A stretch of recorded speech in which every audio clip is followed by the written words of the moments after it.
Otur police Thane हद्दीतून वेगवेगळ्या ठिकाणाहून गहाळ झालेल्या तब्बल 3,50,000 रुपये किमतीच्या 10 मोबाईलचा शोध घेण्यात ओतूर पोलिसांना यश आले आहे. या कामगिरीमुळे नागरिकांमध्ये समाधान व्यक्त होत आहे. मिळालेल्या माहितीनुसार ओतूर परिसरातील विविध भागातून मोबाईल हरवल्याच्या तक्रारी पोलीस ठाण्यामध्ये दाखल झाल्या होत्या.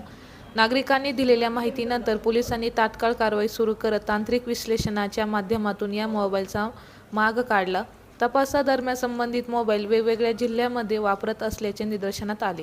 त्यानंतर पोलिसांनी समन्वय साधत विविध ठिकाणी कारवाई करून सर्व 10 मोबाईल ताब्यात घेतले. जप्त केलेल्या मोबाईल मूळ मालकांना परत करण्यात आले असून हरवलेला मोबाईल परत मिळाल्याने नागरिकांनी समाधान व्यक्त केले आहे. या कारवाईमुळे ओतूर पोलिसांच्या तांत्रिक तपास कौशल्याची पुन्हा एकदा प्रचिती आली आहे. नागरिकांनी मोबाईल हरवल्यास तात्काळ पोलीस ठाण्यात तक्रार नोंदवावी असे आवाहन पोलिसांकडून करण्यात आले आहे.